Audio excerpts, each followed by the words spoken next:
Hey YouTube, what's good and welcome back to yet another video.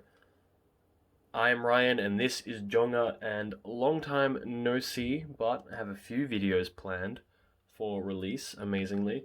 Now that I'm not losing horribly with my Drytron deck, and actually winning with my cards for a change, I'm here to show you today a cool, I guess, 3-axis synchro combos, as I guess a little bit of an introduction.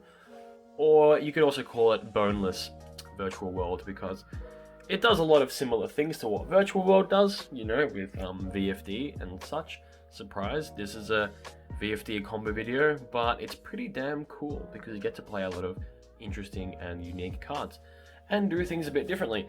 Mainly one card combos with our best girl to a guide, and then the branches that we can go from with our 1 and 2 and 3 different card combos that are very easy to achieve. Because, well, it's all really about Cherubini. So, you know, Tour Guide, Sangan, of course, best friends, whole wide world for our Cherubini. So Sangan will get us our Arborea, because we can summon it for free. Cherubini will dump our Carboneton, but we're not going to use the effect yet. Special our Arborea, turn them into Crystron, Hagi Fibrax, activate his effect to summon Despot 001, our brick. Would you play 2? Absolutely you would, but the problem is with this build and this deck is that it's really reliant on this, and it's really reliant on Horodon. So currently in the game, there's no real way of blocking Nibiru, so we really need our cross-out designator. So hopefully that's coming out for us soon, our combo players, so that we can fight on against all these powerful hand traps. Anyway, Horodon's effect activates, get to summon our 3 Mechaphan Beast tokens, summoning our Despot 001. And then now we get to activate our Carboneton. Manage that, summoning our level 2 Dragon Tuner out of our deck. Can be Galaxy Serpent, can be Justicia, it's fine. And then we want to Synchro for Best Girl, Ib's Cousin, Garden Rose Maiden, to add Black Garden. Or in this combo, we don't even need the Black Garden, but it's there in our minds anyway if we want it. So now we go 001, Garden Rose Maiden for Coral Dragon, and then if you're familiar with any VFD combo plays and such, you know where this is going. Crocosaur, you draw 1 of Coral Dragon, draw 1 of Crocosaur, and then we get to use Garden Rose Maiden's effect. So we're back to Coral Dragon, make our other level 9 Synchro of choice, which is usually Shen nowadays, and we can stack them for VFD. So really cool, 1 card combo, to a guide, to draw 2, because, you know, we draw 2 off our Crocosaur and our Coral Dragon, so they can be additional cards, interactions, ways of protecting our VFD. And then of course we have VFD, and we have a Shen coming back next turn as a follow-up Beatstick. So that's really cool.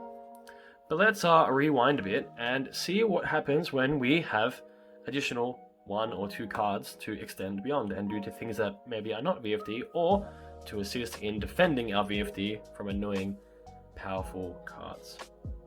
So on the rewind, we rewind back to this point where we have our Garden Rose Maiden and our Black Garden, but this time we've also drawn a level 3 tuner extender, for example, Psychic Wielder.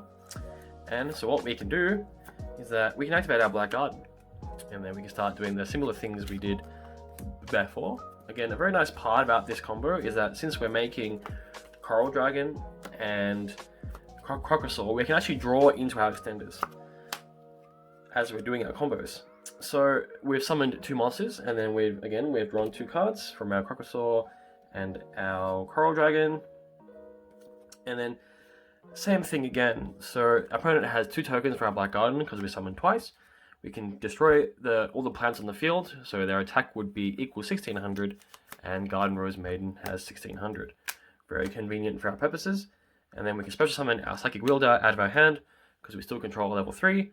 And then we can turn her into a Boral Savage Dragon to help protect our VFD from cards like Imperm, Gamma, and the like. And then we can end up our turn the exact same way by, you know, doing the same things into the Shen VFD. So you can see just your tour guide with really any other extender can help you make a little free negate to help alongside your VFD. But what if we want to do some different things that aren't VFD? Well, let's jump into that and see what we can do. Okay, so resuming once again, perhaps in matchups where, VFD isn't that great, we can, I guess, mix up our players a little bit. So assuming we have, our level 3 Tuna Extender already in our hand, and we've performed our Cherubini Aurodon combo, special summon the Wielder, and then we can, turn them into the Savage. And then we can equip out of the graveyard. Now, we can activate our Black Garden, which we can then Synchro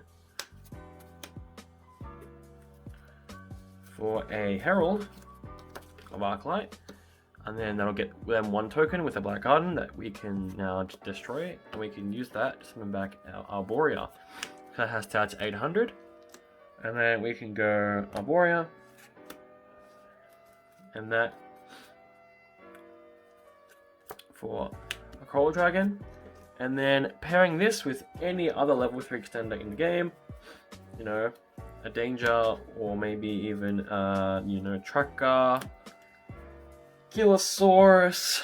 Oh man, there's just so many level 3 extenders, which at this point you would summon one of them, and then you just get to make your Crocosaur to, again, draw 2, and then have a pop to protect your Herald of Arclight. So in theory, there's a lot of, I guess, trap decks, Eldritch decks, where maybe this kind of field would be better. So you can really just see, I guess, how flexible it is, based on the different extenders you have, the combos that you do.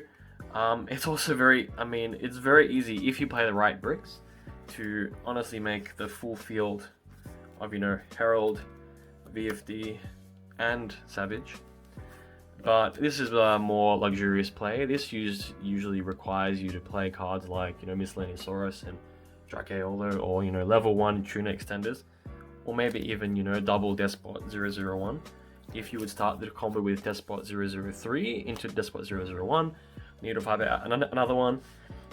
I did play this at locals. I went X1 at locals. Maybe I'll do a quick deck profile another time when I've made more refinements to the strategy, but I did make this end field a fair few times. And then sometimes, luxuriously enough, I made this before I started comboing off with my Needle Fiber and my Aurodon to block hand traps, which was really nice. But that required me to play a lot of bricks, and I was building a lot of houses. And then I guess I can't really go past mentioning, fan favorite Trushla, Dragon of the Ice Barrier. I guess in the first combo where you make, standard level 9 plays, there are often times where you have extenders that you can make this as one of your level 9s and then hand loop a card. That's always really nice. But, unlike Virtual World, a deck like this, you can do it off, just Tour Guide, which is fantastic because, you can have 5 situational cards in the game to help you break your field, help you go second, as long as you have, your 1 Tour Guide, or your, your 1 Sangan, 1 Extender, or your Carboneton 1 Extender. There's lots of different ways of doing this combo. And then, even in fact, this Aurodon deck is quite limiting in the fact that, you need to play the machines, and there's not many good machines left to make him, which kind of sucks. But honestly, there are better ways of using level 3, and that is, of course, with Dragon Link, and that is a deck that I have a really bad combo, but I really want to show it off.